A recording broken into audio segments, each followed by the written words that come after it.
I will bless the Lord at all times. His praise shall continually be in my mouth.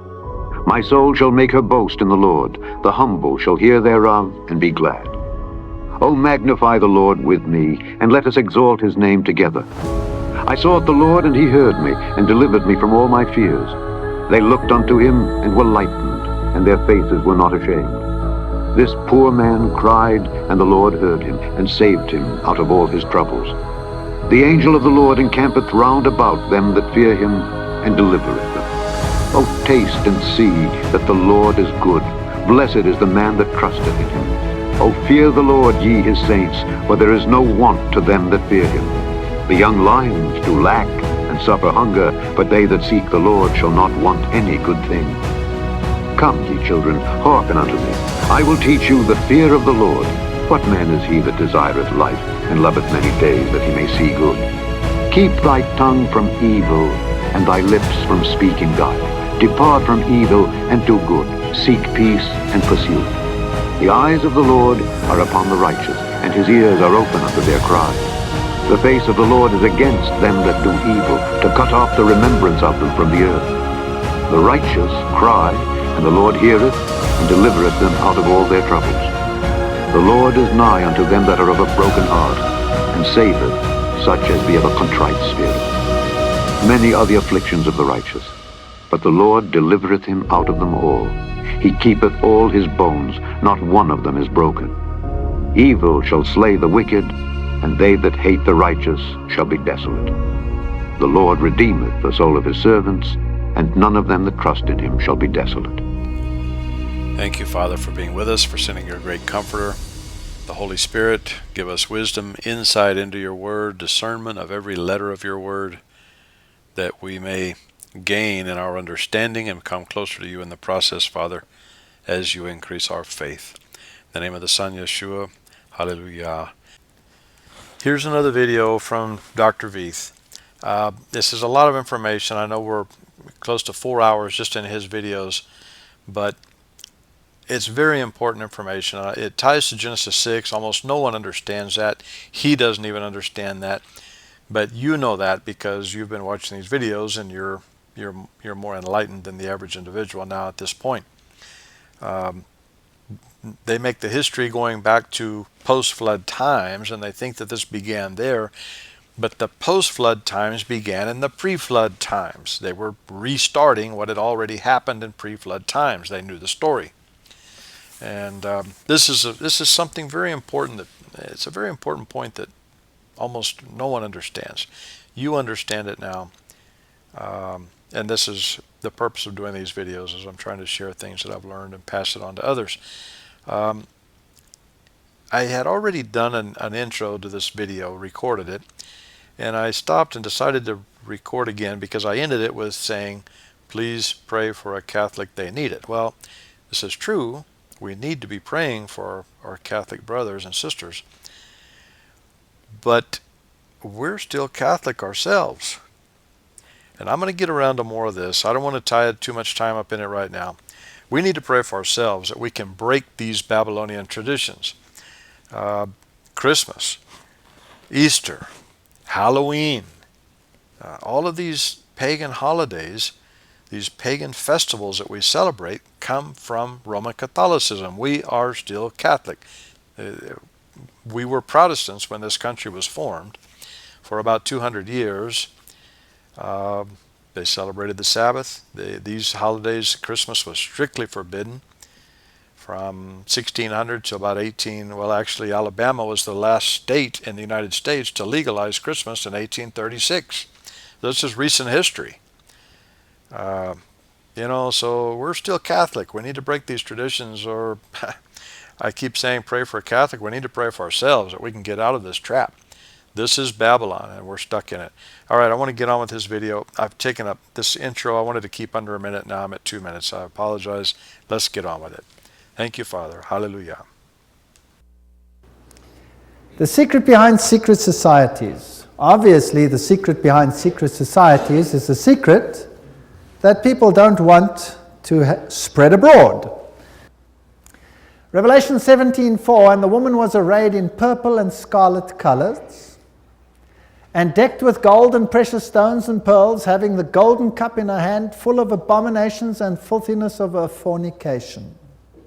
There's only one church in the whole world that uses a woman with a cup, and that is the Roman Church. And here is Città del Vaticano, using the woman with the golden cup, and she is called Fides on all their documents. Fides. Now, what does that mean? Fides. Well, let's go to a Masonic source, a very good Masonic source, written by Albert G. Mackey, the Manual of the Lodge. Albert Mackey was a 33-degree Freemason. It'll become clear as we go through the lectures what this means. And he says, the right hand has in all ages been deemed an emblem of fidelity, and our ancient brethren worship deity under the name of Fides, or fidelity, which was sometimes represented by two right hands joined, and sometimes by two human figures holding each other by the right hand. Numa was the first who erected the altar to Fides, under which the name, the goddess of oaths and honesty, was worshipped. So it means honesty and fidelity, but it is also an image of a female deity. Now, Revelation 17 verse 5 calls this institution the mother of prostitutes. In Revelation 18 verse 7, she says, I sit as queen, I am not a widow, and I will never mourn. So she might have lost some children during the Reformation, but she's going to get them back. I am, and there is none beside me. I will never be a widow or suffer loss of children. She's going to control the world in a spiritual sense. That's what this power says. Now, it's interesting that the Vatican has just recently, September 5, 2000, issued this encyclical, Dominus Iesus, where she says, other churches are no sisters of ours, the Vatican insists. It must always be clear that the one holy Catholic and Apostolic Universal Church is not the sister, but the mother of all the churches. Cardinal Ratzinger said that. He's the head of the Inquisition. They don't call themselves the Inquisition anymore. They call themselves the Congregation for Doctrine and Faith. But it's the same thing. It's even in the same building. Now, she is not the mother, she is not the sister, but the mother of all the churches. That means all the other churches are subject to her, right or wrong. That's what she says. Now in Revelation 13 verse 1 and 2, speaking about the same power, it says, and the dragon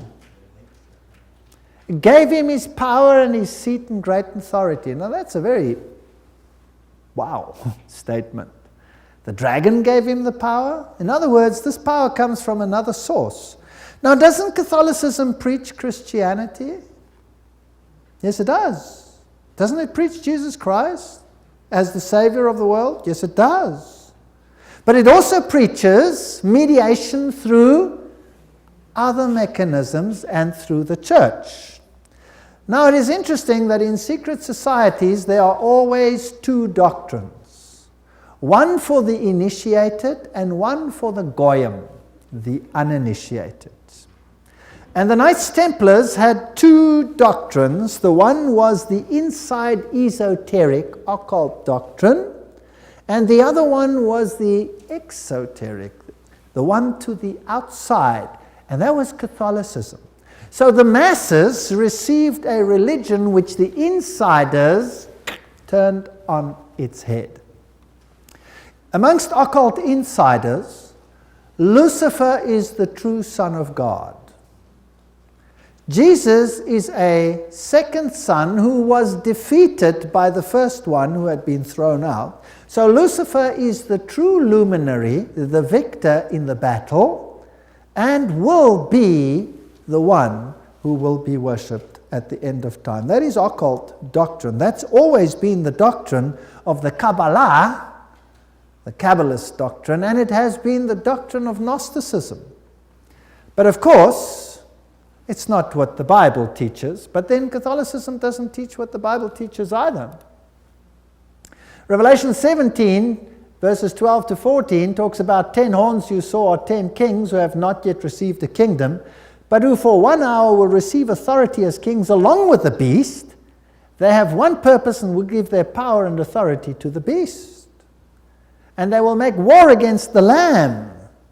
But the Lamb will overcome them because he's Lord of Lords and King of Kings. And with him will be his called, chosen, and faithful followers. Now we're going to deal with the whole chapter of Revelation 17 at a later stage. But the kings of the world, here represented by these 10, will give their power to the system, just like in the Middle Ages, and enforce the doctrines on an entire world. Very interesting. This will be this beast from the bottomless pit. Now, Gary H. Carr, in his work En route to global occupation, puts it this way. He says there were the ancient mystery religions which come from Babylon, and they were pantheistic, of course, which means God is in nature, God is in everything, which in effect makes us God then too. This was inculcated in Kabbalism, was taken over in the Christian era in what is called Gnosticism, and the Knights Templars were the inner secret core that had the ancient knowledge of the mystics. This was carried further through Rosicrucianism, Freemasonry, and the Illuminati, which, according to Gary Carr, controls Marxism, American European secret societies and political societies, international banking, and the World Council of Churches. Now that sounds very strange. Is the World Council of Churches controlled by Freemasonry? We'll have to look into that in some detail. Then, of course, you have the entire New Age movement, the Theosophical societies, the many cults, and all these things are all controlled by this mechanism to make null and void the doctrine of salvation in Christ alone. That will be the final battle. And in order to achieve this, this woman has concealed herself and has hid herself in a garb of Christianity, and people receive the Goyim doctrine and do not know what the inner core doctrine is. That is quite something.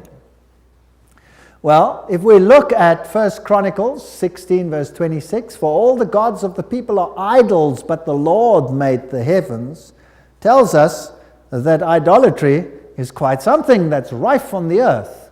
And Nimrod, the Lord of heaven, Tammuz, the pagan Messiah, and Semiramis, the Queen of heaven, these find their origin in Babylon. And if you go through all the religions that were propagated in Lebanon, Phoenicia, Babylon, Assyria, Greece, Rome, Egypt, India, China, Mexico, Scandinavia, you have only this same picture under different names. Baal, Tammuz, Ashtoreth, El, Bacchus, Astarte, Belus, Tammuz, Rhea, Ishtar, Ninus, Hercules, Beltis, etc., etc. In Egypt, Ra, Osiris, or Horus, Isis, Hathor, India, Vishnu, Krishna, Isi, or Devaki, and so on and so on. Now, Romanism, the Roman Church, has taken this Trinity and made it Father, Mother, Child, which means that they must elevate the female to the point of deity.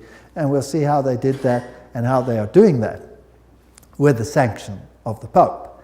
So the true Trinity and the Roman Catholic Trinity are two different things.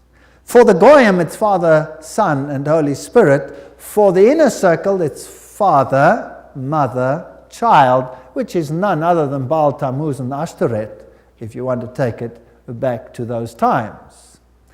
Jupiter is the god who is worshipped under Petrus, the rock. And Ubi Petri, where Peter is, there is the church. So here's another rock which takes the place of the true rock. Christianity and the secret societies, we could just summarize it as follows. The old Babylonian religion gave rise to Kabbalism. Via the Essenes and others, Gnosticism came into existence, and Gnosticism was founded by Simon Magus. This comes from no other source than History de la Magie and by Eliphas Levi. Wow, that's a high Masonic source. So Gnosticism founded by Simon Magus. Then this Gnosticism, with its secret doctrine, was eventually, over time, through many intermediary organizations carried over to the Knights Templars.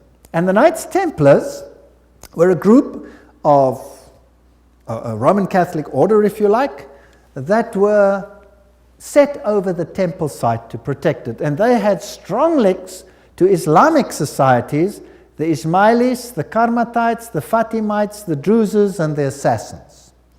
And these are very, very interesting, and we'll be dealing with them when we talk about the Islamic connection, what the secret societies actually teach. Just like the Templars had two doctrines, one for the Goyim, the uninitiated, and one for the insiders, and the two diametrically opposed to each other, so the secret societies of Islam do exactly the same thing.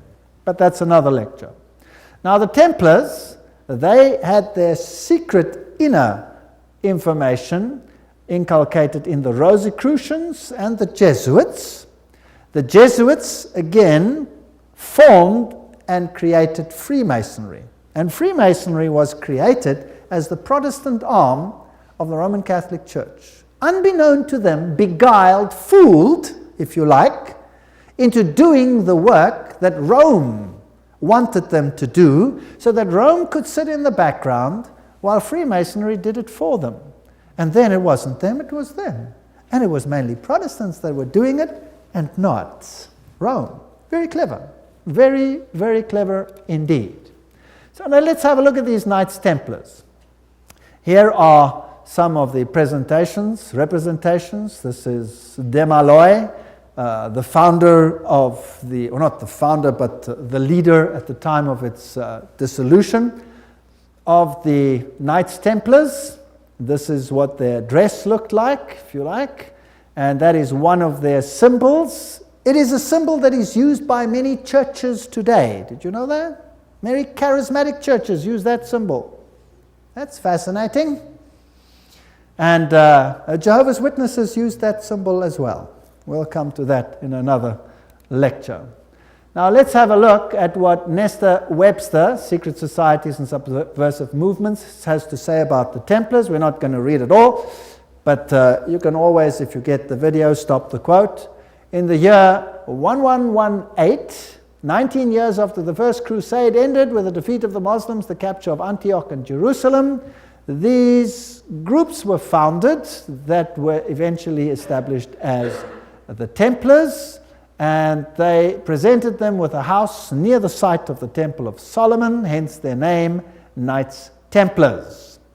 And they became very famous and a very powerful order which controlled all the finances, the financial world. They were the banking elite of the world, if you like.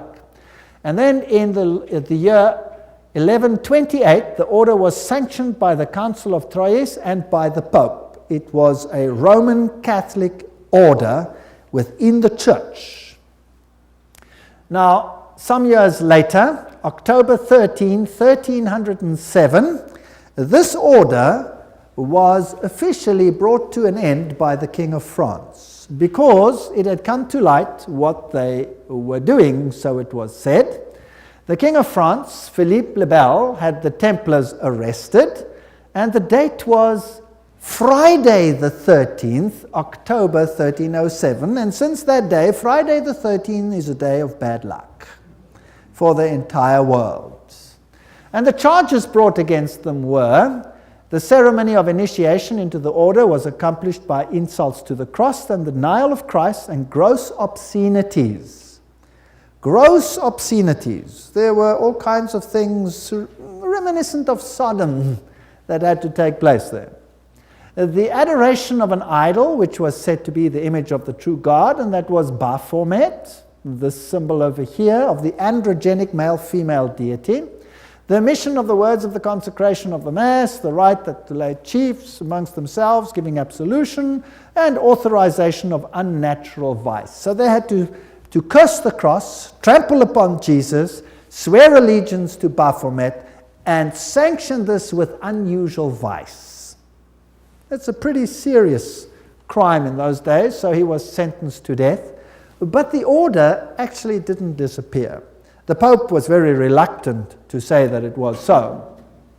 Masonic ritual includes references to the Knights Templars, For example here, Secret Societies and Subnervous Movements says, several knights who had set forth the rescue of the holy places of Palestine from the Saracens formed an association under the name of Freemasons, thus indicating that their principal desire was the reconstruction of the Temple of Solomon.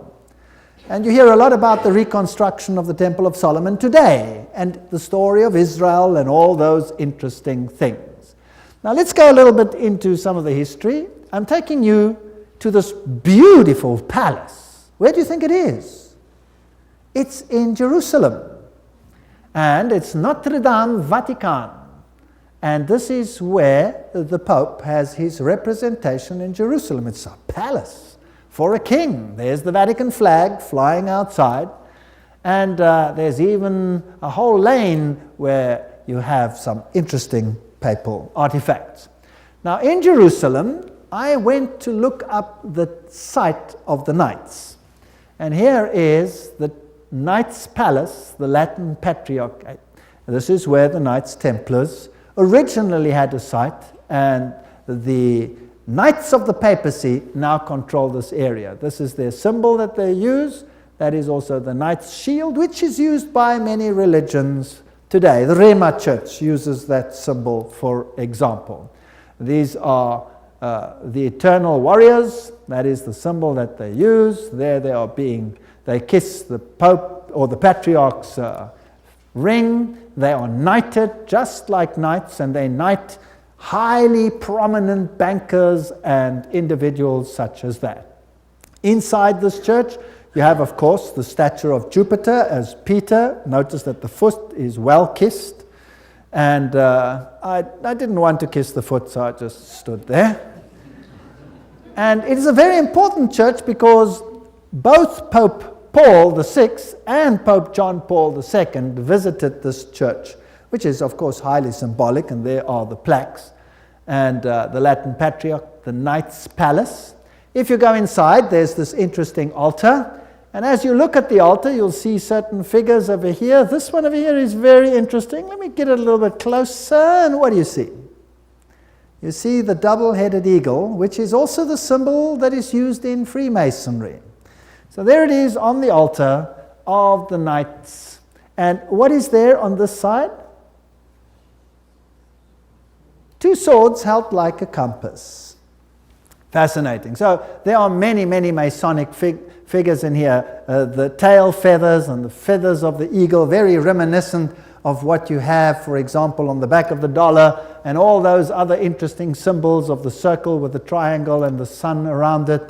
And the inheritor of the Templar nuance are the Jesuits. Now the Jesuits, of course, are the ones who behind the scenes control many things. They were founded on the 15th of August, 1534 by Ignatius Loyola and were sanctioned by the Pope on the 27th of September, 1540. So they were created, as it were, to stand against the Reformation. They were designed to destroy the Reformation. Loyola wanted the order to be champions of Catholic unity, and of course submission to Christ's vicar, the Pope, was absolutely essential. Here you have the institution of Loyola's organization by the Pope on this particular day, and there are some interesting analogies which we will find here. Here, for example, there is considerable analogy between Masonic and Jesuitic degrees. And the Jesuits also tread down the shoe and bear the knee because Ignatius Loyola thus presented himself at Rome and asked for the confirmation of the order. Now, who existed first? Freemasons or the Jesuits? The Jesuits existed first, of course. They were to obey as a corpse, perite, a cadaver. The reconstitutions repeat 500 times that one must see Christ in the person of the general, and even if God gave you a dog, you must obey him as though he were Jesus Christ himself. Loyola's statue in a Jesuit retreat, Loyola in vision, the Society of Jesus constituted in the Chapel Notre Dame, Notre-Dame, 1534, now the Chapel of the Sacred Heart in Paris.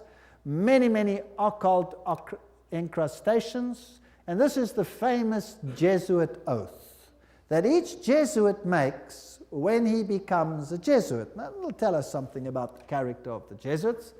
There it says, I, and he fills in his name, in the presence of God and all the saints and all these things, swear that His Holiness the Pope is Christ's vice-regent and is the true and only head of the Catholic Universal Church, etc.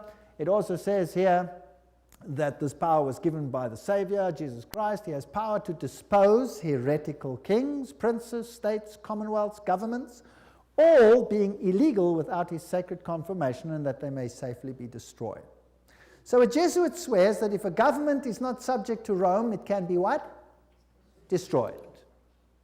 I further declare that I will help and assist and advise all or any of His Holiness's agents wherever I shall be, and do my utmost to extirpate the heretical Protestant or liberal doctrines. Liberal doctrines are doctrines where you decide what you believe. You take the liberty of making your own choice rather than allowing the Pope to do it for you.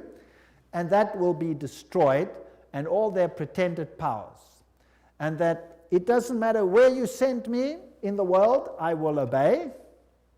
And I promise that I will have no opinion of my own. I will obey like a corpse.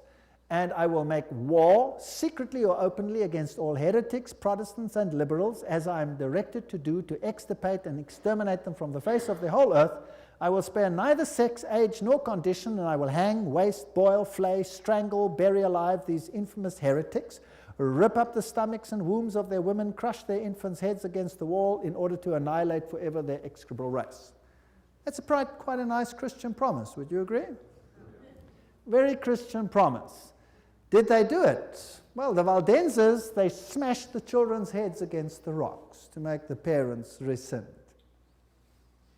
In the Ottoman Empire, that's an interesting story, in Serbia and in all those East Bloc countries where they occupied, they took the children, threw them in the air, and caught them on the ends of their bayonets. They were nice people. Now you will say, that was Islam, that wasn't Jesuits? Well, debatable. We'll talk about it another time. And if I cannot do it openly, I will do it secretly. So that is what a Jesuit swears. This is the famous Pontifical Gregorian University in Rome, the most prestigious Catholic university in the world. The Jesuits, in all their enclaves, have their figures in caves. Now, in paganism, all the deities come out of the cave, and they have the letters IHS, which actually stand for Isis, Horus, Set, which is the Egyptian Trinity. They, of course, say it means Iesus hominum salvator, Jesus the Savior of men, but it doesn't. It means IHS, Isis, Horus, Set. And their symbol is the triangle with the all-seeing eye in it for this deity. They also use the pillar, the stela, if you like. They have the symbol of the triangle with the eye in a circle, which is also the symbol used in the New Age movement. And we saw that Gary Carr says that Freemasonry controls the New Age movement and the Jesuits control the Freemasonry, or created it. This is the University of the Jesuits in Prague. On top of it they have Atlas, not Jesus Christ. If you go to a more modern Jesuit enclave like this one in Germany, I visited this. I'm quite cheeky sometimes, there I am. And took a picture, and inside they have this picture of Christ. This is not Christ, this is Atlas, holding the world on top of his shoulders, disguised. They have these symbols up against the wall. There, this symbol is the symbol of Hermes. If you take away the cross, then you have the symbol of Isis. This is paganism at its best. And these symbols over here are nothing. Here it is, Jesuit Kirche, when it was built, etc. And their symbolism, Maria, the M is the Masonic M, the triangle, Ria, the goddess. Here is a church in Germany, a cathedral. Inside you will see this circle with a cross in it, the crossed swords, symbol of all symbols used also in Freemasonry. Now, if you go back to ancient Assyria, that was a very prominent cross. It was the Maltese cross. It comes from ancient paganism. They have the symbols of the star over here, two stars, one over the other, or two crosses, one over the other. They have the compass, they have the moon with a disc in it, or a star in it, which is the symbol that Islam uses, for example. They have the solar calendar and the Triple Crown. All of these are used by the papacy. I want to interrupt real quick just to elaborate on something. So take a look at this Maltese cross. This is on when we watch the Ancient Aliens on the History Channel, and they talk about these, Anunnaki and these ancient gods and the star people and whatnot. So this guy here is from that time period. He's from ancient Samaria.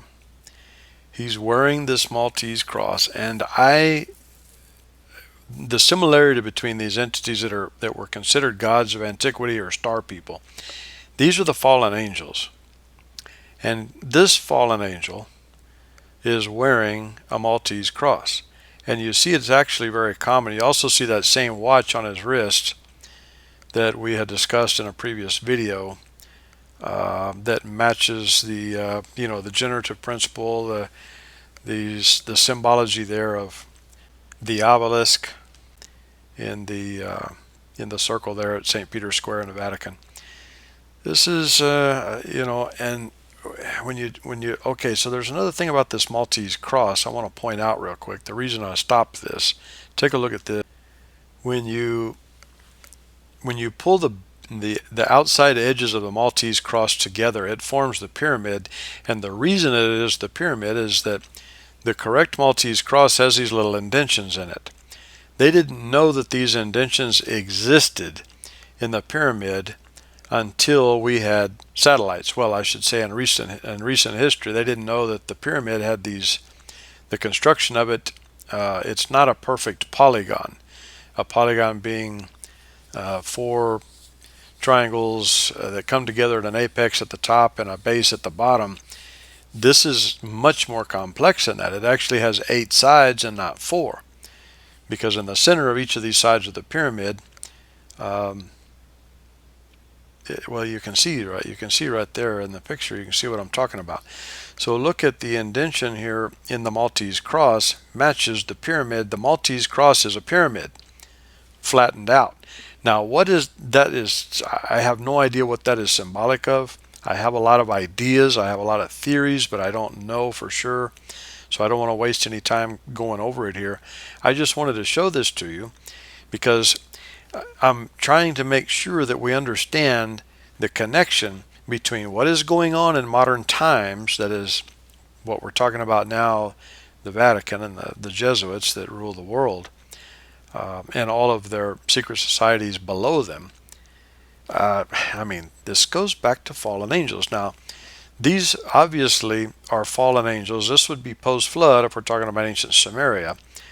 This post-flood angel, fallen angel, obviously was not one of the 200 that were on Mount Hermon that did this corrupt genetic thing to mankind, because he's still roaming loose. He's still roaming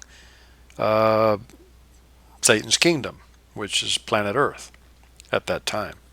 Now, where he is now, I have no idea. He could be locked up for all we know now. And it also could be that, like I believe is the case with Sodom and Gomorrah. I believe that we'll explain it. I don't want to get into it now, but I believe there were 4 angels over those 4 cities of Sodom and Gomorrah that are below the Euphrates River. The 4 angels that will come up in Revelations from the Euphrates are 4 angels that were over Sodom. Anyway, fallen angels is my point, that go back to pre-flood times. So see, when we're looking at all of this symbology of the Pope and the Masons, they're not going far enough back in time. They're only going back to the time of Nimrod, ancient Babylon, Osiris, Isis, Osiris, and Horus. They're only going back to post-flood times. This goes much farther back. So, Rita, I want to stop and point this out. Here's a couple more. I want you to look real quick. A couple more examples. First of all, look at the Maltese cross on the popes. The robes of the popes are covered in Maltese crosses. Now that golden cross he's got over there to his right side, I have really looked at that closely, and it's hard to break down. There's other photos of it. Here's one here. I've blown this up and looked at the images, and they're hard to make out. There is one here that I can make out pretty clearly, and you can see, well, it's a lamb, but there's the Maltese cross again over the lamb. And there's also this halo thing over his head that I can't quite make out, but looks to me like could be another Maltese cross over his head. If not, it's the eight segment wheel, the same as in St. Peter's Square. It could also be that. I can't tell because I can't get it blown up. And also look at the little star to the right of the Maltese cross above the lamb there. I believe it's a lamb. It almost looks like it could be a goat, but I believe it's a lamb. Maltese cross, and then to the right of the Maltese cross is this little star with the hole in the middle of it, the generative principle again. That's just, the symbology is all, they carry this, they wield it around with them everywhere. They're covered in it. They're covered in all of this symbology. It's amazing. It's amazing that they've been able to get away with it for so long. Take one more look at another fallen angel example here. Now this is another one of the ancient aliens, star people, the gods and whatever. Actually, you can maybe learn a little bit from History Channel if you know that they're talking about fallen angels and not just, star people. But take a look here. This guy's wearing that same wristwatch that matches the symbolism there in St. Peter's Square. He's also holding this pine cone, which we know now from these studies that this is tied to Lucifer, but it's actually got several meanings. One of them I don't want to get into because this is already getting long. I hope to get around to it at some point. But if you look at the pine cone, looking at from the point down, it matches water under a black light, or I believe it's a black light, vibrating at 528 megahertz of frequency. The pattern is identical. Now, what that means, I don't know. It has something to do with the third eye, our spirit connection between body and spirit. It has something to do with that, but it is also the fruit of the pine tree. It's also a phallus symbol. It's also got all of that other stuff going on with it. All of that other stuff. So this is a fallen angel. He's carrying this.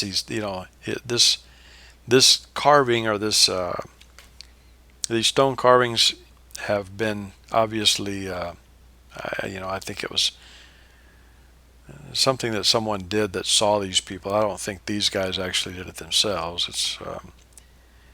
But he's pictured here carrying this thing. This is a fallen angel. This is a fallen angel. He's carrying this thing that it's representative of what they did in previous times. And by the way, they did it again after the flood. That's probably how these guys got locked up. This is where the Nephilim came from after the flood. Was some of the same activity continued after the flood, and these guys also got locked up. Anyway, all right, I don't want to carry on too long. I wanted to point this out to you, though, while we were here. So let's get on with the rest of this Dr. Veith's video. Sorry for the interruption, but I wanted to point these things out real quick. Upside down crosses represent victory over Christ. Hammers and compasses and sickles, these are symbols that are prevalent in the world. There's Jesus standing above the skull and crossbones, which is a symbol of Jupiter, the god Jupiter, who is a symbol, of course, who is Lucifer. Upside down crosses again. This is a very important cathedral in Europe, in Germany, where all the political leaders come together. If you go there, you will have Janus, the two-headed one. And then you have the statue, so-called, of David, But of course it isn't David, it is the god Pan, because he has a pan flute in his hand, and David didn't play a pan flute. So I went to look for the dark side of Pan, because there's a light side and a dark side, and I found him. There he is, the hoofed one in the same cathedral. So they hide their occult symbolism. If you enter into the hallway, you find this over here. This is the god Anubis. It's got nothing to do with Christianity. There you have him as well. Plus you have the phoenix rising from the ashes. Plus you have the symbol of Jupiter and a whole host of other symbols over there. And in their side chapel, you have all the signs of the zodiac serving the various deities like Mars and Aquarius, etc. And the doorknob is a yin-yang. This has nothing to do with Christianity. They use the symbol of the compass and Jupiter and the PX symbol over there, which you will find in virtually every single Christian denomination upon the face of the earth. The phoenix rising from the ashes, the peacock, all symbols of Lucifer.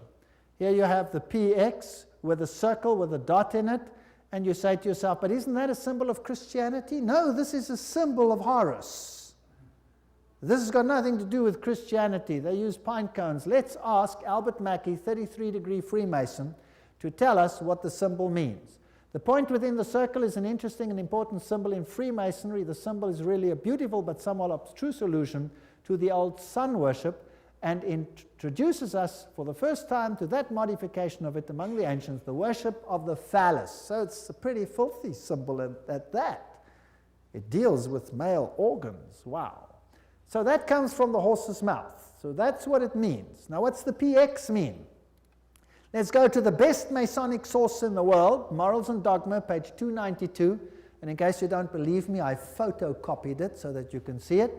There you can see the symbol. Can you see that? It is the staff of Osiris. On the medal of Constantinople, in hoc signat eris, whatever the inscriptions. And then some other interesting things. So this is the staff of Osiris. And then it goes through the mystic Tau and the crosses and the stars of David. And then he uses this one as well. Interesting symbol. He says the vestment of the priest of Horus were covered with these crosses. That's a Maltese cross. Remember that I showed it to you on the Assyrian king? Now, who wears that on his vestments? Well, let's have a look. Oops, there it is. Who's wearing it? The Pope is wearing it. So what is he? He must be the priest of Horus. So to the outside world, it seems like Christianity, but to the inner circle, it's occultism. On the floor of the cathedral in London, you have the tricolour, which is the triple yin-yang. And what does that mean? Well, let's go and ask the sources themselves. Celtic version of the yin-yang. That's what it is. The tricolour, the sea, good luck, cauldron, Celtic goddess, the goddess of wisdom and witchcraft. Who was enthroned in the French Revolution? Goddess of reason, witchcraft, reason, all these things, same deity. On the floor of the same cathedral, you find the mystic Tau. What does the Tau represent? Let's ask another Mason, Ward. He says it's the symbol of the male creative side of the deity, sign language of the mysteries. So again, it has a sexual connotation. What's it doing on the floor of a cathedral? So the Jesuits are the heirs of the occult religion, and they control the world through their agencies. They stand in the background, create sub-organizations, and everybody thinks they are not active. Let's ask them themselves what they believe. Here is the history of the generals of the Society of Jesus. These are all the generals, starting with Ignatius Loyola. They're all listed down there. We don't have to go through them all the way through to the present one that rules now, whose name is Peter Hans Kolvenbach. Nice German name. It's interesting that the Germans are very prominent in this. Peter Hans Kolvenbach is the head of the Jesuits. Cardinal Ratzinger, another German, is the head of the Inquisition. They seem to be pretty much in control. What does he look like? There he is, Peter Hans Kolvenbach. You're looking probably at one of the mightiest men on the earth today, if not the mightiest. He's the Black Pope. Here you have the cave of Loyola. Here you have George W. Bush and the Pope in audience with each other. And they don't do anything by chance. They just happen to do this exactly under that picture I showed you, where Loyola receives his commission from the Pope. I want to interject real quickly here. This Ignatius Loyola that he's talking about, it's very difficult to find truthful information on this individual because he is the founder of the Society of Jesus, which is the Jesuits. This was the strong arm of the Vatican that continues to be the strong arm today. This was the response to the Protestant movement. This was a response to the Reformation so that it would never happen again. The Catholic Church, the Vatican, unleashed hell on anybody that came up against the... This was the beginning of the Inquisition. So there was... the Cathars, I believe, the Waldenses that he mentioned earlier, the Franciscans, the Spanish Inquisition, of course, the Portuguese Inquisition, the Roman Inquisition, where literally millions of people were tortured to the point. Now, this is very difficult information to find. I will probably come back and do another video on this.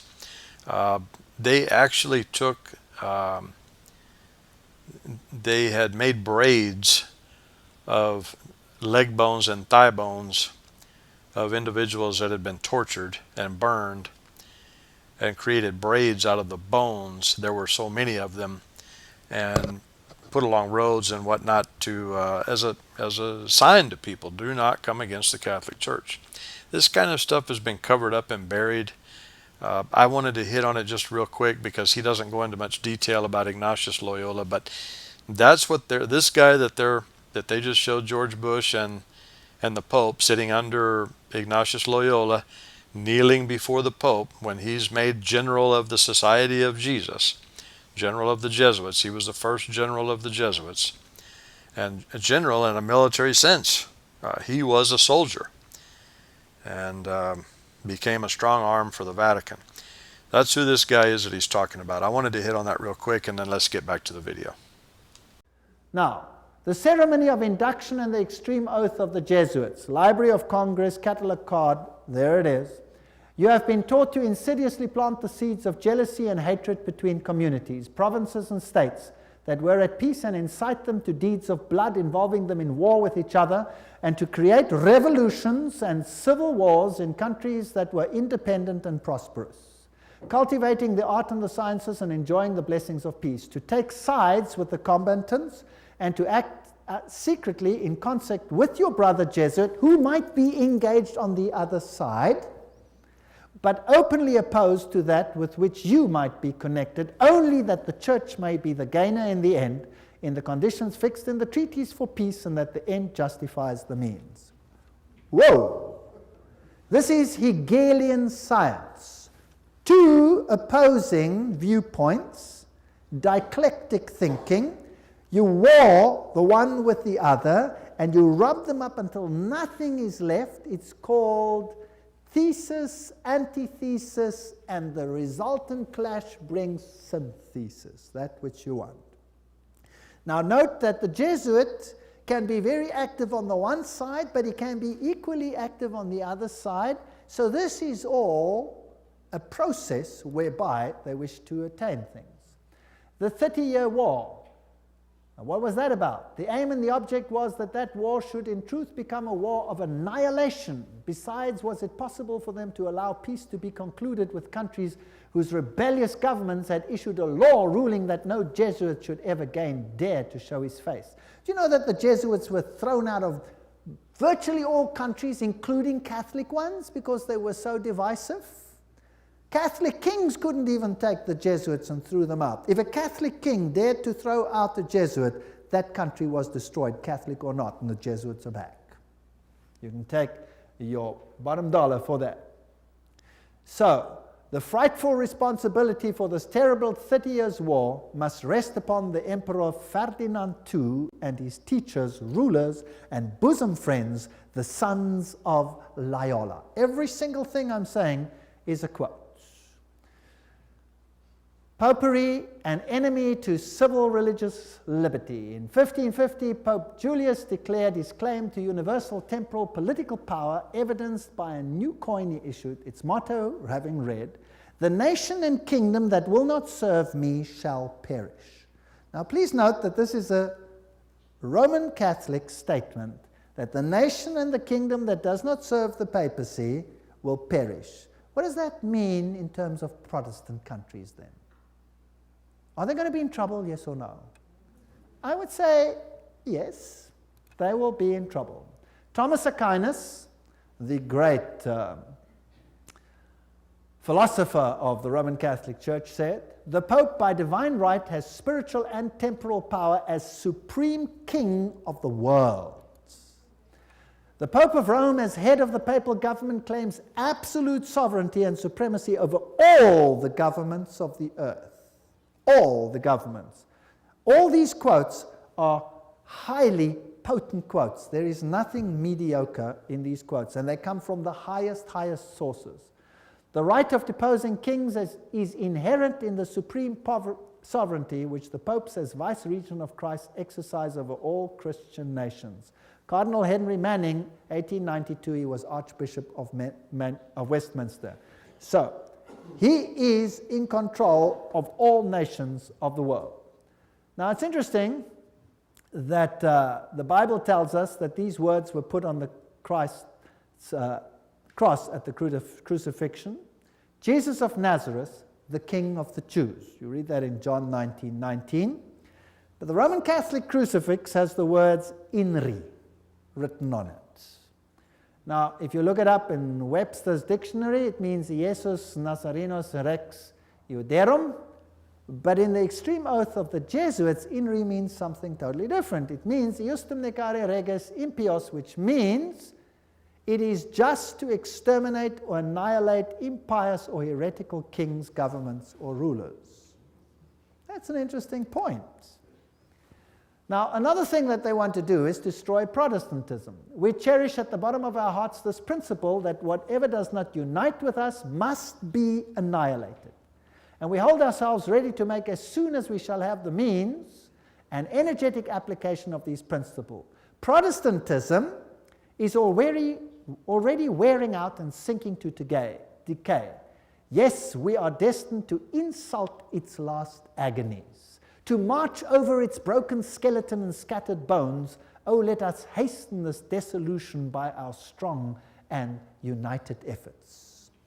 Then already, they wrote, Protestantism is becoming decomposed, and we are gaining men of note. This is extracts from The Secret Plan. Those are the worst of the Catholics, the Inquisitors, the Jesuits. They are simply the Romish army for the earthly sovereignty of the world in the future, with the Pontiff of Rome for emperor. Something like a universal serfdom with them as master is what is being planned. That's all they stand for. They don't even believe in God, perhaps, the brothers Karamazov. All these quotes. The general of the Jesuits insists on being master sovereign over sovereigns. Wherever the Jesuits are admitted, they will be master, cost what it may. The society is by nature dictatorial, and therefore it is the irreconcilable enemy of all constituted authority. 50 Years in the Church of Rome, written by Father Cheniking. Ignatius Loyola says himself, the power of the general will be so unlimited that should he deem it necessary for the honor of God, he shall even be able to send back, or in another direction, those who have come direct from the popes. So this is a powerful order. Friedrich von Hartenberg said, never before in the course of the world's history has such a society appeared. The old Roman Senate itself did not lay schemes for world domination with greater certainty of success. They want world dominion, with the Pope enthroned as the universal ruler. The Roman Catholic Lafayette said, it is my opinion that if the liberties of this country, the United States of America, are destroyed, it will be by the subtlety of the Roman Catholic Jesuit priests, for they are the most crafty, dangerous enemies to civil and religious liberty. They have instigated most of the wars of Europe. These are prominent people speaking. Morse, he's the founder of the Morse code, the inventor of the Morse code. He said, and who are these agents? They are for the most part Jesuits, an ecclesiastical order proverbial through the world for cunning, duplicity, and total want of moral principle, an order so skilled in all the arts of deception that even in Catholic countries, in Italy itself, it became intolerable and the people required its suppression. That's another prominent man. Archduke Maximal Francis said, they have so constantly mixed themselves up in the court and state intrigues that they must in justice be reproached with striving after universal dominion. And we could go on and on and on. This is a very interesting one. This is Michelangelo Tamburni, 1720. This is the Jesuit of the general of the Jesuits, the general speaking to the Duke of Brancas, and he said the following: "See, my lord, from this room I govern not only Paris but China. Not only China but the whole world without anyone knowing how 'tis managed." Interesting. This is what the Jesuits themselves had to say. The Pope's confessor has to be a Jesuit. And the Pope himself has to come to a Jesuit to confess. The Vatican Empire, everything I say is a quote. This here is Jean-Baptiste Janssen. He ruled from 1946 to 1964, and he looks like a charming gentleman, very cheerful. But nevertheless, you can see that this photograph was taken from the Saturday Evening Post, 1959, and this is what he is in command of. And now we will want to deal with these issues in the next session. He controls the following secret societies: the Sovereign Military Order of Malta. So he is in control of the Knights of Malta. The Scottish Rite Shrine of Freemasonry, the Order of the Illuminati, the Knights of Columbus, the Knights of the Ku Klux Klan, B'nai B'rith, the Nation of Islam and its private army called the Fruit of Islam, the Mafia Commission, Opus Dei, along with a host of lesser brotherhoods. So each one of those secret societies is controlled by the Jesuits. Persecution of the Catholic Church in Germany has been directed only against those elements which did not entirely submit to the ever-increasing centralization of authority in church and state. So sometimes it looks as if even the Catholics are suffering, but only those Catholic groups that are not totally submissive to this system will be subjugated. Some Catholic orders were actually opposed to the Jesuits. They were killed, they were wiped out. In the French Revolution, the Dominicans had taken over the Inquisition from the Jesuits. Boom, they were zapped. And the Jesuits took it back. Its objective was, and is still, to destroy the effects of the Reformation and to re-establish the Holy Roman Empire of the German nation. A greater Germany, in other words, must be made again the center of a revived Holy Roman Empire. Leo H. Lehman, 1942, an American historian, said that.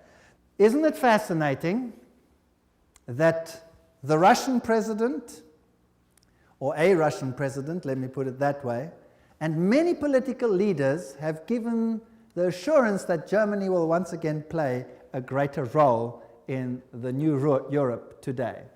Isn't it also fascinating that it was a Jesuit priest, Father Stempfler, and not Hitler, who wrote Mein Kampf? In fact, you can read it on Mein Kampf itself. Now, the SS used this symbol of the skull and crossbones. What was that a symbol of? Do you remember?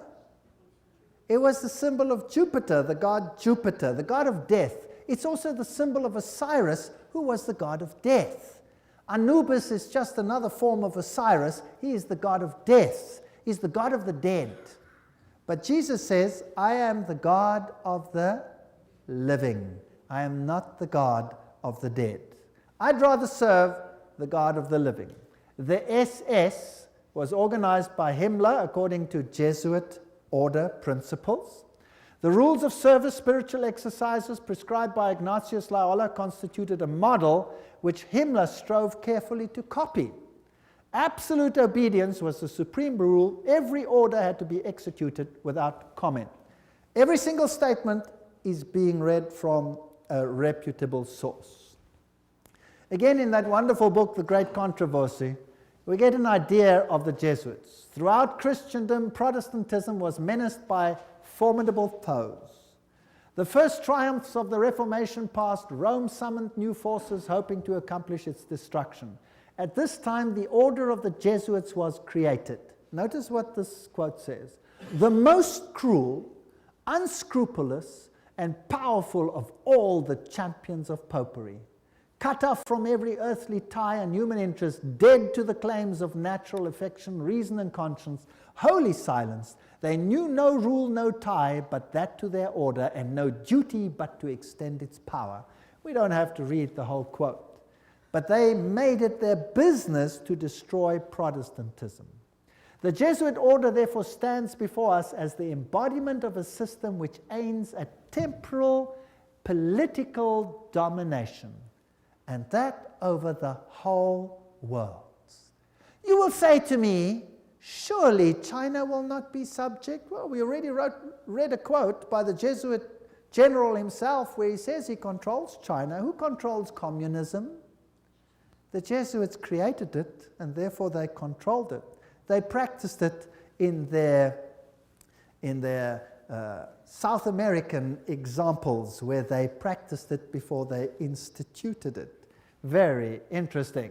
This is Count von Hernsbruch, 1911, German noble and ex-Jesuit, who says this very thing. At what then do the Jesuits aim? According to them, they seek the greater glory of God, but if you examine the facts, you will find they aim at universal dominion alone. It is they who rule the world. One quote after the other. Moreover, the Pope has thousands of secret agents worldwide. They include the Jesuits, the Knights of Columbus, the Knights of Malta, Opus Dei, and others. The Vatican's intelligence service and its field resources are second to none. Even Dave Hunt, American Baptist historian, says that. So, let's have a look at some of these institutions. Let's have a look at Freemasons. The Grand Design Exposed says, the truth is the Jesuits of Rome have perfected Freemasonry to be their most magnificent and effective tool, accomplishing their purposes among Protestants. Now surely the members of Freemasonry themselves must be deceived, because if they saw it, they wouldn't do it, right? So actually, the order is being used and they themselves are deceived. And only within the order, higher up, are those chosen ones who know, and they are controlled by the Jesuits for Rome. Very clever. Very clever. To make Protestantism do what you cannot do openly because you have been fingered by Protestantism as the Antichrist. So this is very interesting. This is a Templar fortress and a church on the island Mallorca, Spain. And there again you have the double-headed eagle, and you can go to virtually any church on that island and you will find the double-headed eagle over the altars of these churches. As I've said, Adam Weishaupt was the father of Jacobinism, and he is the one who is also the founder of the Illuminati. From the Jesuit college at Ingolstadt, it is said to have issued the sect known as the Illuminati of Bavaria, founded by Adam Weishaupt. Its nominal founder, however, seems to have played a subordinate, though conspicuous role in the organization of the sect. You see, again, they use a front and a front and a front. Now, here are two Jesuit generals. This one over here is General Ricci, and this is General Ledochowski. And very interesting, this one over here, 1773 to 1840, he ruled during the order's suppression Now notice this, the Vatican itself suppressed the Jesuits, between 1773 and 1814. What happened to the Vatican in that time? There was a mortal wound, and the Pope was taken into exile and he died. Isn't that correct? So who gave the mortal wound to the papacy? The own order in the own church. Power struggle. And he created, in his time, the Illuminati was created through Weishaupt, and of course is also the father of modern communism, who with his Jacobins conducted the French Revolution. Years later, Jesuit General Ledochowski with his Bolsheviks conducted the Russian Revolution in 1917, and it's identical to the other revolution. And I will deal with that when I give a lecture on revolutions and wars and dictators later in the series. France's greatest authority on the Jesuits, Edmond Paris, said, "The Russian Revolution, by eliminating the Tsar, protector of the Orthodox Church, had it not decapitated the great rival and helped the penetration of the Roman Church? We must strike while the iron is hot." The famous Russicum, Russian College of Rome, is created in 1929, and its clandestine missionaries will take the good news to its schismatic country. 1 century after their expulsion by Tsar Alexander I, the Jesuits will again undertake the conquest of the Slav world. And did the poor Slavic world suffer? They were slaughtered by the millions. History will show what happened there when Stalin, probably one of the greatest mass murderers of all time, did his thing. Frederick the Great, so-called, of Prussia, caused the high degrees of Masonic constitutions of the ancient rite to be revived, and he himself wrote the constitutions under the guide of the Jesuit general. Encyclopedia of Freemasonry, Albert G. Mackey says that himself. Very interesting. And now notice this. This is a source that's unbelievable. This is Isis Unveiled by Blavatsky herself, the author of Secret Doctrine. She says that the rites are the offspring of the sons of Ignatius Loyola. The Scottish Rite and all of these worked under the instructions from the general of the Jesuits. So who controls Freemasonry? The Jesuits, there's no doubt about it. Here, we have confirmed the induction of the Knights Templar Mason into the councils of the said order of knighthood, and hoping in confiding that he will ever be so demean himself as to conduct to the glory of IHS, the most holy and almighty God, and to the honor of the mark we do recommend. There's a ritual in Freemasonry which is totally Jesuit. So the Jesuits control Freemasonry. Here's a Freemason temple, if you like. It's in Oklahoma. There is IHS. This is a Freemason temple. It's a lodge. There is IHS in it. There are still old ladies, male and female, about the country who will tell you with grim gravity that if you trace up Masonry through all its orders till you come to the grand tip-top head Mason of the world, you will discover that the dread individual and the chief of the Society of Jesus are one and the same person. James Patron, American historian. There are many that say these things. Knights of Malta. The Freemasons are in the foreground, while the Jesuits and the Knights of Malta are in the background. The Jesuits control even the Knights of Malta. Now, who are they? Well, they are headquartered in Rome, these knights. They used to be on an island, but besides that, they used to be a military order. They are still a military order. They are knights. They control the banking of the world, the industry of military complexes of the world. They oversee Chase Manhattan Bank with all its branches. They rule all the intelligence communities, the KGB, the CIA, and all of these things to restore the Dark Ages. Everything I'm saying is a quote. I'm saying nothing. Don't accuse me of saying anything. I'm just reading. Who are they? Well, here's the head of the Knights of Malta at the moment in America. He's dead now. This is Francis Joseph Cardinal Spellman, Cardinals of New York.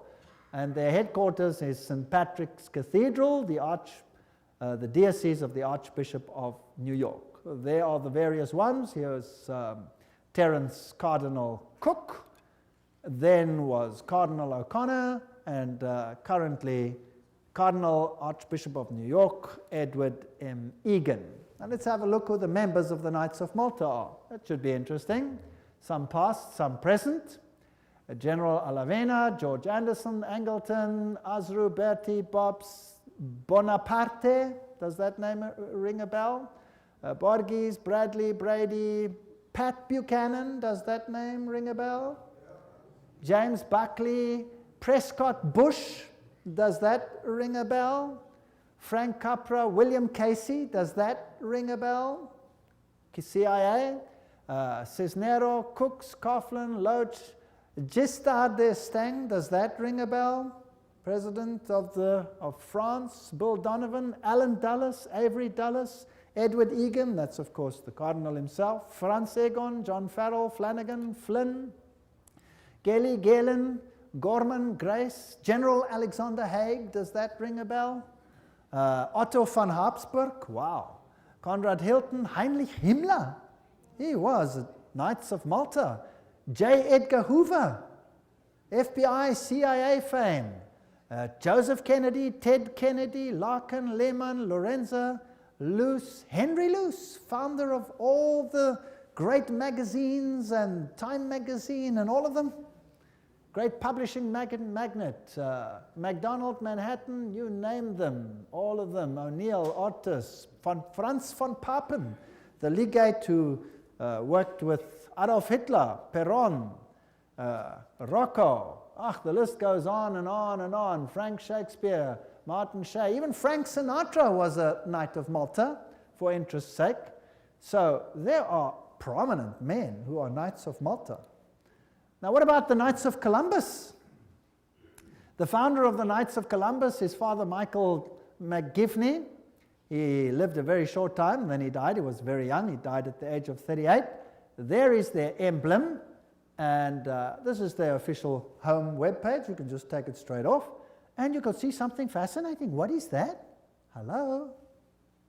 Do you remember what it is? A little bundle of rods that you also found in the French Revolution right there in the Manifest of Human Rights. What is it? Fasciae. And they've got a wreath around them. What does that mean? All power in one man. Who will that man be? Who do the Knights Columbus, founded by a Roman Catholic priest, want to see the power vested in? The Pope, of course. The Knights of Columbus, founded at New Haven, Connecticut, 1882. Then it was already considered 300,000 strong. Only Roman Catholics are eligible. It is initiative to service in 4 degrees. It's the heart and soul of politics. You cannot get into politics if you don't have the stamp of approval of these guys. The fact is well known to political machines and non-Catholic politicians whose candidates must receive the approval of Rome and the Knights before they dare nominate them for either dog pound or presidency. The Knights of Columbus' principal business is politics, a Jesuitical politics. A menace to the nations, Jeremiah Crowley, is the quote. These are serious accusations. There they are, with their fasciae, which will become clearer as we go on, and we can see where we are heading. For today, Rome considers listen to this. Today, Rome considers the fascist regime the nearest to its dogmas and interests. We have not merely the Reverend Jesuit Father Coughlin praising Mussolini's Italy as a Christian democracy, but their official magazine, which is Civiltà Cattolica, this is the official Jesuit magazine, says, this is the house organ of the Jesuits, says, fascism is the regime that corresponds most closely to the concepts of the Church of Rome. This is scary. Have you noticed lately that there is more and more control? Have you noticed some of these things? Have you noticed that you are being treated more and more like someone who has to bow 20,000 times before the powers? And there is the organization Opus Dei. Is a semi-secret religious lay order with paramount objective is total support of the papacy.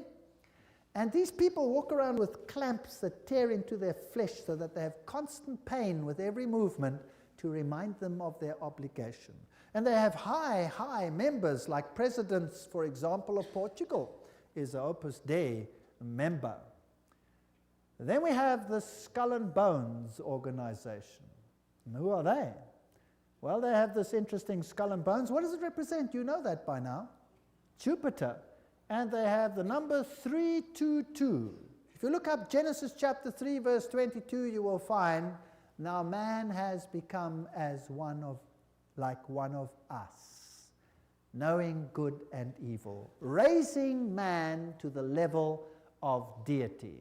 This is Yale University, the place where they are. Now let's consult one of the greatest authorities on skull and bones. That is Anthony Sutton. Let's ask him who he is. Educated at the Universities of London, Göttingen, California, former research fellow at the Hoover Institute, Stanford University, as well as economics professor of California State University. He had the guts to speak out and write a book, and it cost him dearly. But nevertheless, let's quote him. There is the book. Anthony Sutton, America's Secret Establishment, an Introduction to the Order of Skull and Bones. So that I don't say it, let's quote it. Skull and Bones, it's over, it's Bush. Bush won the election. Let's watch this video. Yale University, the scions of America's first families confess their sexual exploits from a gruesome coffin. In a smoke-filled room, a handful of power brokers manipulate the global economy. These are the purported activities of some of America's secret societies, groups with names like Bilderberg, Skull and Bones, and the Trilateral Commission.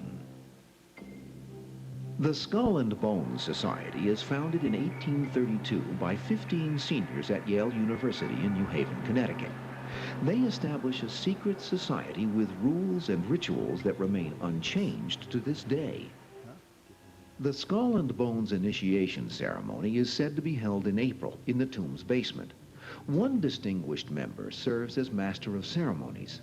Once enrobed, he is known as Uncle Toby. The shortest senior is appointed Little Devil and dons a satanic costume. A bonesman with a deep voice is dressed as Don Quixote. Another is dressed as the college's founder, Elihu Yale. Still another is given papal vestments. It would all be funny if it weren't for the fact that among the former bonesmen are 3 presidents: William Howard Taft, George Bush, George W. Bush, numerous senators and ambassadors, industrialists like William Whitney, CIA agents, State Department officials, and publishing magnate Henry Luce. Absolute secrecy is also required. In his 1999 autobiography, George W. Bush devotes just one sentence to his membership in Skull and Bones. Quote, "My senior year, I joined Skull and Bones, a secret society so secret, I can't say anything more." The secrecy, according to some researchers, is there to protect the fact that Skull and Bones funnels its initiates into positions of power and influence. The best-known bonesman is ex-President George Bush, who, according to tradition, is supposed to avoid admitting he's a member. Mr. President, are you a member of Skull and Bones? Leave the room. American Journal got a similar response when we recently asked George Bush Jr., the governor of Texas, about his membership. Does it still exist? I mean, the thing is so secret, I'm not even sure it still exists. Okay, so you'll see that George W. Bush is a member. They lie in a coffin.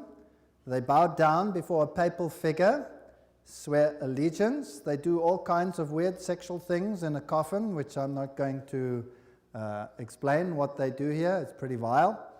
And these are the presidents of the most powerful countries in the world, and they belong to secret societies such as this. The order, what it is and how it began.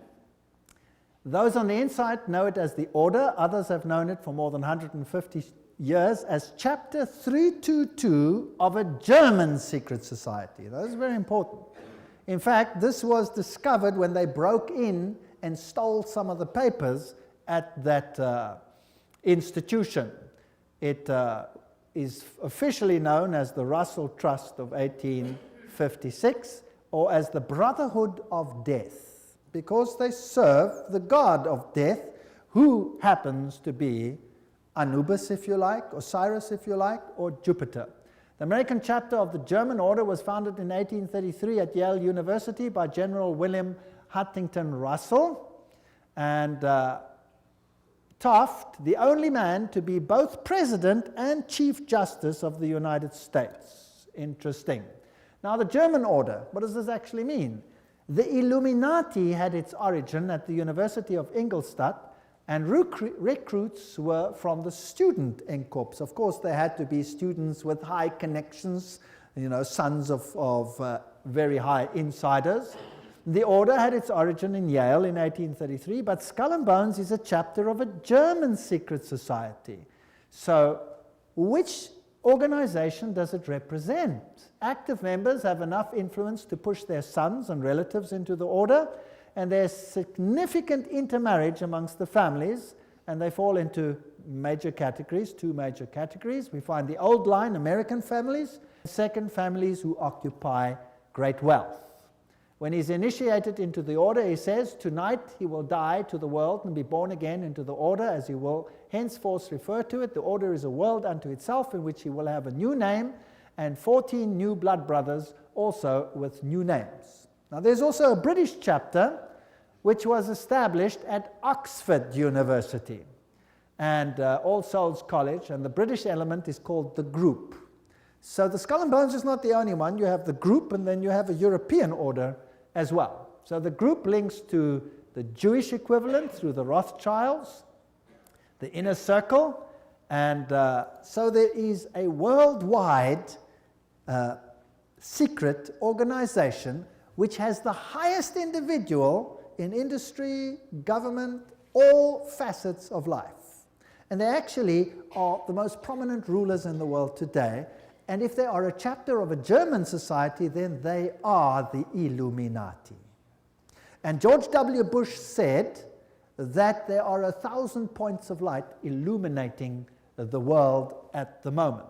It's interesting that the order writes many constitutions. The members write constitutions. For example, Archibald MacLeish, who is a member of Skull and Bones, or was, he wrote the constitution of UNESCO.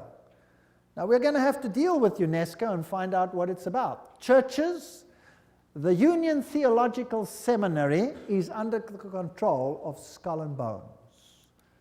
A very interesting seminary. We'll deal with these in more detail in another lecture. Major establishment of law firms, communications and industry, the Federal Reserve, and all of these are controlled by the order.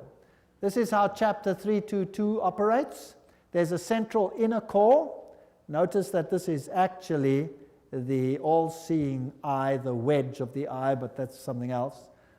There's an inner core, there's an inner circle, there's an outer circle, there's an Atlantic Circle, the Bohemian Club, notice there, Bohemian Club, part of Skull and Bones, Pilgrim Society, Penumbra Order, Chapter 322 of the Order, the Trilateral Commission. That's how it's put together. You could basically put it this way: Council of Foreign Relations, United Nations, Bilderbergs, Club of Rome, Royal Institute of International Affairs, and the Trilateral Commission, with the Illuminati controlling everything on the inside, forming basically the round table. Now, you saw that the Bohemian Club is part and parcel of the issue. Now, what is this Bohemian Club? Well, here's the Bohemian Grove. The August 2, 1982 edition of Newsweek reported, this is just another quote, the world's most prestigious summer camp, the Bohemian Grove, is now in session 75 miles north of San Francisco. It's in a forest. It's a fortress. But strangely, even fortresses can be breached, and one enterprising journalist managed to sneak in. The fiercely guarded 2,000-acre retreat is the country's extension of San Francisco's all-male, ultra-exclusive Bohemian Club. to which every Republican president since Herbert Hoover have belonged. This is just a quote. This is the Bohemian Grove ceremony, which was photographed or videotaped, very darkly, of course, very secretly, by one journalist, which caused a major furor. Now you can see very little in this light, so I'll explain to you what's happening there. In this forest, the men appear naked. Naked. They have to walk around naked. In fact, some members have left the society because they're tired of walking around naked. Now imagine every president of the United States has been a member of the Bohemian Grove. And just imagine it. The priests are dressed in vestments, papal vestments, and they pay homage to an owl because the owl sees in darkness. It has illumination. There are other rituals which I do not want to talk about that happen between all these naked men. And if you read your Bibles, you will find that those who worshipped in the groves were called the perverted ones.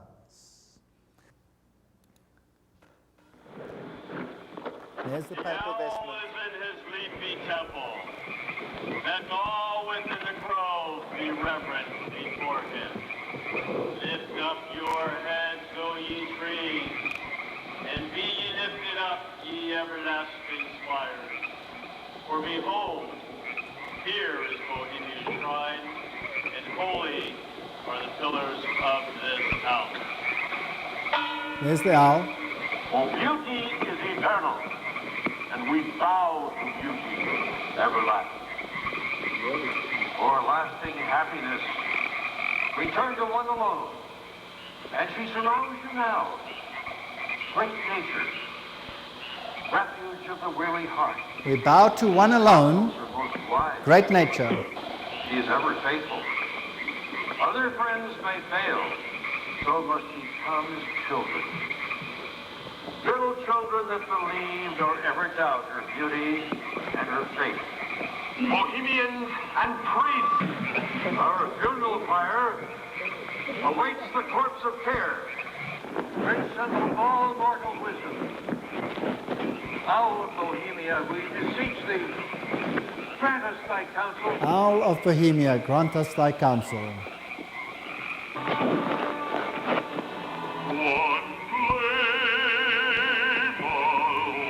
Well, that's just a part of the ritual, which shows that it is nature worship.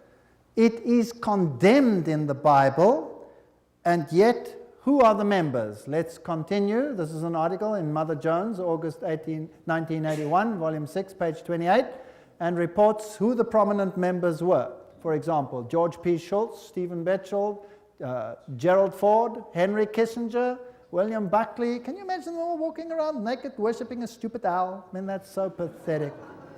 Fred Hartley, Griffin, Haywood, Coors, Teller, Ronald Reagan, Clausen, George Bush, William French Smith, etc., etc., etc. It is pathetic. Modus operandi of the order. The activities of the order are directed towards changing our society, changing the world, to bring about a new world order. This will be a planned order with heavily restricted individual freedom. That's fascism. And I will show you the papal encyclicals that will make your hair stand on edge as to what is going to happen all over the world. And believe me, I live in a country where it's being implemented. And you can see it happening every single day. It is scary. But you don't have to be afraid if you know why it's happening. If you do not know why it is happening, you will despair, and there are thousands who are putting bullets through their head because they cannot tolerate it. 4,000 farmers driven off the land and murdered in my country alone. They lose everything, they lose hope, they put bullets through their heads, they wipe out their entire families because it's better for them to die than to live with it. And you know what? You give a lecture like this and you show what's behind it and why it's behind it, and guess what? they get hope. Because they see it's not just them and not something they don't understand. Once they start understanding the bigger picture, they gain hope. And they say, wow, so it's not really the end for us, because this is simply the sign that Jesus is coming soon. And there will be a better kingdom. Let us give our lives to Jesus Christ, because this world has nothing to offer. And they get hope. No constitutional protection if you go against it. They control education. I'll show you how in the lectures. Money, law, politics, economy, history, psychology, philanthropy, medicine, religion, media. There is nothing that they do not control. And remember, they are neither left nor are they right. So if there are right-wing parties and left-wing parties, they control them what? Both. That's the Hegelian principle. That's Hegelian logic. Remember that both Marx and Hitler, the extremes of left and right, presented as textbook enemies, evolved out of the same philosophical system, Hegelianism, that brings screams of intellectual anguish from Marxists and Nazis. Remember that the Jesuits were told that they must serve on this side and the other side.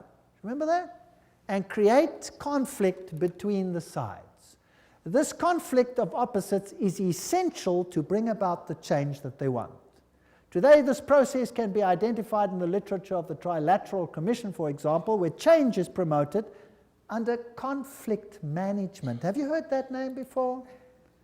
Right, conflict is essential. The state is absolute, so the state must have total control. That means the people must relinquish their rights to the state. Do you see that happening in the United States at the moment? Absolutely. So the state requires complete obedience. An individual does not exist for himself in these so-called organic systems, but only to perform a role in the operation of the state. That's exactly what it was like under Nazism. Here's Hegel. The two, Hegel and Kant, are the philosophers behind the system. I was stunned. I was in Europe 4 weeks ago, in Germany, and the leaders, the presidents of Germany, went down and put down wreaths in front of these people's graves and said, their philosophy has made the new Europe possible. They honored them. What a terrible, I would almost say satanic, well, why not just say it, philosophy. The Illuminati principle that the end justifies the means is also the principle of the group and the order, which is skull and bones. That means you can do anything, no matter how dastardly, as long as you achieve your aim. There's an outer circle, an inner core, all of these. Council of Foreign Relations is the outer circle, Trilateral Commission, all of those. Trilateral Commission was founded by David Rockefeller, comprises 200 members worldwide. The Bundy operation, activism towards a new world global order.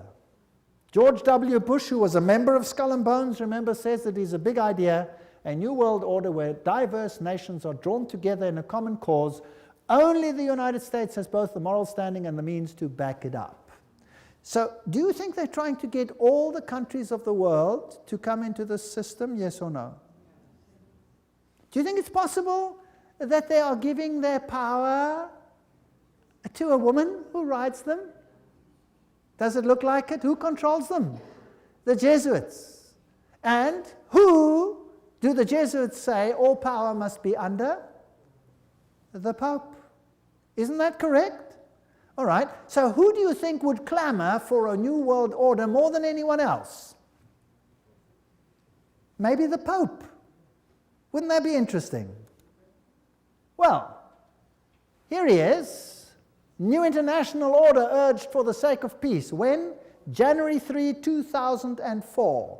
His whole New Year's speech was dedicated to asking for the implementation of the New World Order.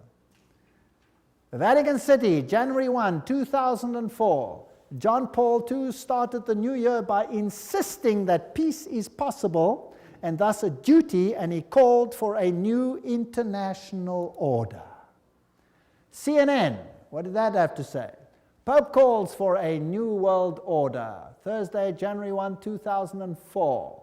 Vatican City, Pope John Paul rang in the new year on Thursday with a renewed call for peace in the Middle East and Africa and the creation of a new world order based on respect for the dignity of man and equality amongst nations. What did he say? This year, Pope John Paul directed his thoughts to the continuing conflict around the globe, but he stressed that to bring about peace, there needs to be a new respect for international law and the creation of a new international order based on the goals of the United Nations. He called for an order that is able to give adequate solutions to today's problems based on the dignity of the human being, this is human rights, on an integral development of society, on solidarity amongst nations, rich and poor, on the sharing of resources and the extraordinary results of scientific and technical process. You know, sharing of resources, have you heard of that before? Well, there's another term for it. It's called redistribution of wealth. Have you heard of that before? Right, now let me redefine that for you. To redistribute wealth means to take the wealth from the one who has it and give it to one who has not got it. Is that correct? Now, if you do that, which nations of the world will be hardest hit? The Catholic ones or the Protestant ones? The Protestant ones are the rich nations. Everywhere you can draw a line. Now, I will show you in the lectures that come that there are encyclicals which define how the redistribution is to take place. And how it is happening and how the encyclical says it should take place is what I can see happening in my country without the government lifting a finger against it. It is defined by need, as we will see. Now, there's another word for taking from one who has and distributing it to someone who does not have. It's called theft. Stealing. Thou shalt not steal, says the Bible. The Pope in Rome says, thou shalt steal. He does. Literally, I'll show you his encyclical. You will be stunned. This New World Order is going to be an exciting place. I don't want much part of it. Fortunately, my God says, my kingdom is not of this world. If it were, they would fight for me. But it is not of this world. My kingdom is up there. There where your treasure is, there your heart will be. I have managed, because I live where I live, to loosen myself from that which I own, because I know that it means nothing anymore. Do you know that in my country, if you go on a holiday, and you stay away for a while, and you come back, and your house is occupied, that you cannot put the new tenants out, even if the house is yours? Did you know that?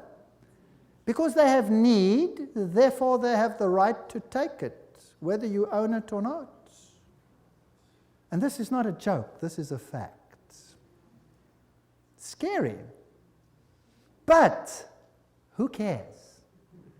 I serve a God who has promised the most wonderful things, even temporal things, to those who serve him. Wonderful promises. I go to prepare a place for you, and I will come again to take you where I am also. In my Father's house are many rooms. I go. Actually, it doesn't mean rooms, it means mansions. God has prepared things for us which make this world sick by comparison. So let them have their kingdom, let them have their fun, because my God says this world will come to an end and the kingdom of God will reign forever and ever and ever. Don't miss the next lectures. We're now on a roller coaster ride that will take you to exciting places. Thank you for coming. Okay, is your mind totally blown now? I hope so, because mine was when I finally got through getting through all of that.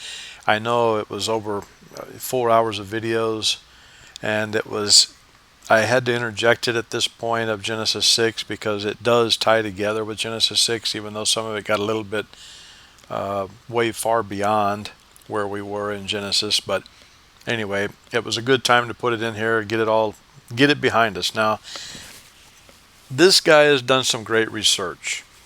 Not all of it I can agree with, but what I do agree with, obviously, the work that he has done here in these last 3 videos is indisputable. He goes right to the sources, right to their own resources to get words right out of their own mouths of these secret societies. But another very good research that he's done is on the Protestant forefathers. Now, when we get, I don't know when we're going to get around to it, but there's going to be a point here very soon where I think it's very important to understand the history of the Reformation. Coming out of the Dark Ages and going into the Reformation, I think it's very important to understand our Protestant forefathers, where they were coming from. Martin Luther and how he stood up very bravely to the Catholic Church. And we have lost that history, and we're at a point now, where pastors are saying, well, let's just all get along, yeah, we all believe in the same God, and put all over, yeah. Well, this is part of the mixing of religions that's going to be, it's going to boil down to a one world religion in the very last days. We don't want to get involved in that. I think we need to know our history, and that's what I'm trying to do here. All right, I've got a little more music for you, and this is going to wrap up this series. I believe we're going to get out of Genesis 6 finally and get on with some more of the Bible. I do have another video coming up on the tribe of Dan. Stay tuned for that. Here's some music. I hope you enjoy. I've dedicated these last 3 videos to my grandfather because he was at the end of his, before he died. It wasn't at the end of his career. It was, he died of a heart attack. And he was laser focused on all the deceptions of Catholicism, and he didn't know the half of what you do now. I wish that he did when he was here, but he didn't know the half of the information that you have just been exposed to. I hope this has been helpful. Please pray for a Catholic friend. They need it desperately. The end is near. All right. Thank you, Father, for being with us in this. Hallelujah. Ready for a new video.